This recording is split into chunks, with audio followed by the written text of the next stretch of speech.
में तो बियाह काटिए दिल रही, लेकिन बुझाता अप्रैल में दिल टूर के चलिए जाए। रुक अब तेरी शादी करासी ले काटो जे जीवन में बियाह न करिए। आ गई ये रुइए तोर वाली करे जा पत्थर जान धनी हो, दोसर बियाह जाके कनी हो।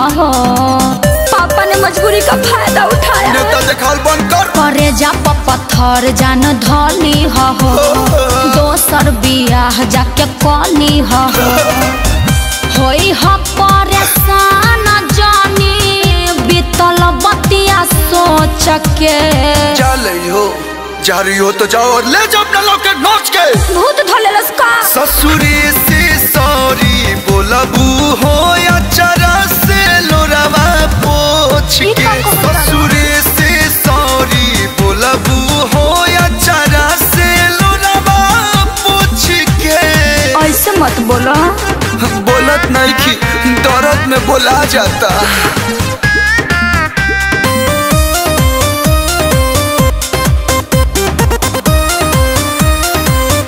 Presented by Adishakti Films.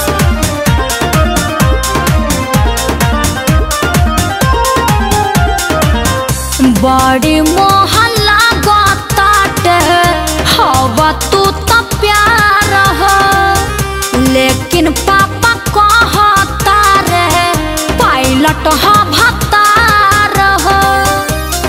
Selfish कहीं की तनिका फायदा खातिर कायदा तू बिगड़ता रू हो। अपना सैंडल से सपना कुछ के हमके जा रहता रू हो।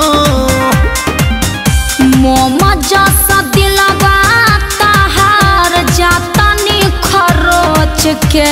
मोहा तो नहीं खू ससुरे से सॉरी बोलबू हो या चरा से लोरावा पोछ के। ससुरे से सॉरी बोलबू हो या चरा से लोरावा पोछ के।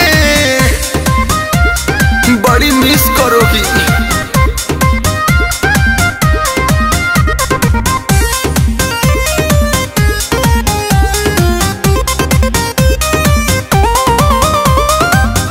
बोनी जस लोरा अपना आँख से बहाव। आखिरी मिलन हा कलू इच्छा तू बताव। तुम नहीं तो अब कुछ नहीं जा तू जाता रुत तो हके नहीं रोकब ये सोना। रोक के जिया लोरा में पियब ना केहू के हो खब ये सोना। दिल के तहर सपना अखिलेश ले जाता नी नोच के। जाओगी तो पछताओगी। ससुरे से सॉरी बोलबू हो या चरा से लोरावा। हाँ हाँ हाँ ससुरे से सॉरी बोलबू हो अचरा से लोरावा पोछ के।